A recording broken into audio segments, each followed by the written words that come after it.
Ladies and gentleman, ಕೊಡಗಿನಲ್ಲಿ ರಾಜ್ಯದ ಜನತೆ ತಲೆ ತಗ್ಗಿಸುವಂತಹ ಘಟನೆ ನಡೆದಿದೆ. ಆ ಘಟನೆ ಏನು? ಹೋಮ್ ಸ್ಟೇನಲ್ಲಿ ಯುಎಸ್ ಮಹಿಳೆಗೆ ಏನಾಯ್ತು? ಇದ್ರ ಬಗ್ಗೆ ಕಂಪ್ಲೀಟ್ ಡೀಟೇಲ್ಸ್ ನೋಡ್ತಾ ಹೋಗೋಣ. ವೀಕ್ಷಕರೇ, ನೆಲ ಜಲ ಭಾಷೆಗಾಗಿ ಪ್ರಾಮಾಣಿಕ ಪತ್ರಿಕೋದ್ಯಮ. ನೀವು ನೋಡ್ತಾ ಇದ್ದೀರಾ ಫೋಕಸ್ ಟಿವಿ. ನಾನು ನಿಶ್ಚಿತ.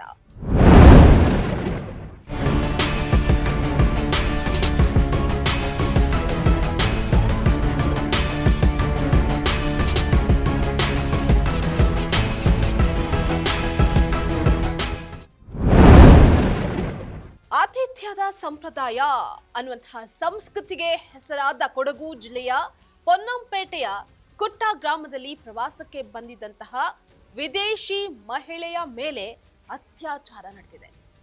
ಹೋಮ್ ಸ್ಟೇ ಸಿಬ್ಬಂದಿಯೊಬ್ಬ ಈ ಕೃತ್ಯ ಎಸಗಿದ್ದು, ಮಾಲೀಕ ಕೂಡ ಇದಕ್ಕೆ ಸಾಥನ್ನ ನೀಡಿರೋದು ಪ್ರವಾಸೋದ್ಯಮದ ಭದ್ರತೆಯ ಬಗ್ಗೆ ಆತಂಕವನ್ನ ಮೂಡಿಸಿದೆ.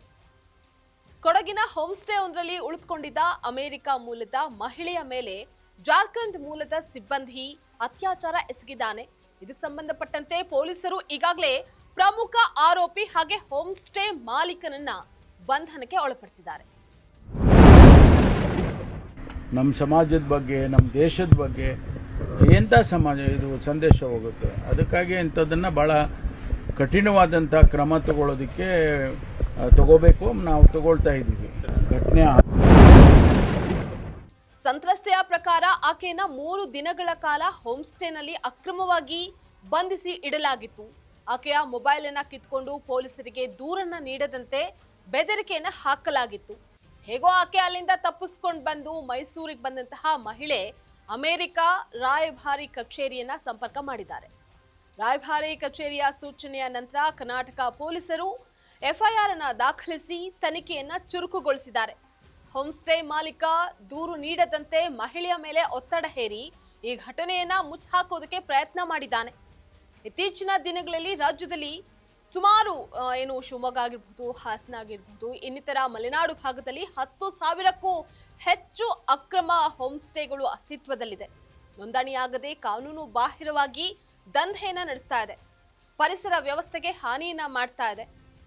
ಇನ್ನು ಇವುಗಳಿಗೆ ಕಾರಣಗಳು ಹೊರ ರಾಜ್ಯಗಳಿಂದ ಬರುವಂತಹ ಕೆಲಸಗಾರರ ಹಿನ್ನೆಲೆಯನ್ನ ಸರಿಯಾಗಿ ಪರಿಶೀಲನೆ ಮಾಡದೆ ಕೆಲಸಕ್ಕೆ ಸೇರಿಸಿಕೊಳ್ಳೋದು. ಇಂತಹ ಘಟನೆಗಳಿಗೆ ದಾರಿ ಮಾಡಿಕೊಟ್ಟಂತಾಗ್ತಾ ಇದೆ. ಅವರನ್ನ ಅರೆಸ್ಟ್ ಮಾಡಿದ್ದಾರೆ. ಕಾನೂನು ಪ್ರಕಾರ ಇನ್ಮೇಲೆ ಅವ್ರಿಗೆ ಕ್ರಮ ತಗೊಳ್ತಾರೆ. ಆದರೂ ಇದು ಇಂಥದ್ದು ಒಳ್ಳೆಯ ರಾಜ್ಯಕ್ಕಾಗಲಿ ಸಮಾಜಕ್ಕಾಗಲಿ ಒಳ್ಳೆಯ ಸಂದೇಶ.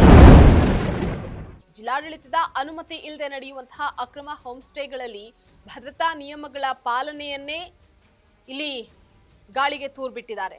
ಹಣದ ಆಸೆಗೆ ಬಿದ್ದು ಮಾಲೀಕರು ಪ್ರವಾಸಿಗರ ಸುರಕ್ಷತೆಗಿಂತ ಲಾಭಕ್ಕೆ ಹೆಚ್ಚು ಆದ್ಯತೆಯನ್ನು ನೀಡ್ತಾ ಇದ್ದಾರೆ. ದಾಖಲೆಗಳಿಲ್ಲದ ಸಿಬ್ಬಂದಿ, ಹೊರ ರಾಜ್ಯಗಳಿಂದ ಬರುವಂತಹ ಕೆಲಸಗಾರರ ಹಿನ್ನೆಲೆಯನ್ನ ಸರಿಯಾಗಿ ಪರಿಶೀಲನೆ ಮಾಡದೆ ಕೆಲಸಕ್ಕೆ ಸೇರಿಸಿಕೊಳ್ಳೋದು ಇಂತಹ ಘಟನೆಗಳಿಗೆ ದಾರಿಯಾಗಿದೆ. ನೋಂದಣಿ ಕೊರತೆ, ಜಿಲ್ಲಾಡಳಿತದ ಅನುಮತಿ ಇಲ್ಲದೆ ನಡೆಯುವಂತಹ ಅಕ್ರಮ ಹೋಮ್ ಸ್ಟೇಗಳಲ್ಲಿ ಭದ್ರತಾ ನಿಯಮಗಳ ಪಾಲನೆಯೇ ಇರೋದಿಲ್ಲ.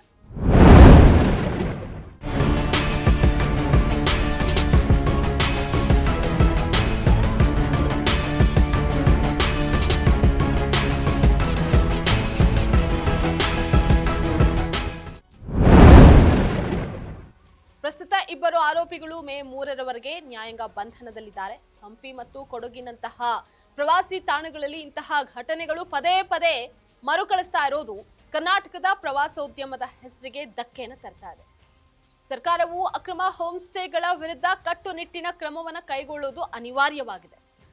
ಇದಾಗಿತ್ತು ಫೋಕಸ್ ಸ್ಪೆಷಲ್ ರಿಪೋರ್ಟ್. ನೆಲ ಜಲ ಭಾಷೆಗಾಗಿ ನೋಡ್ತಾ ಇರಿ ಫೋಕಸ್ ಟಿವಿ.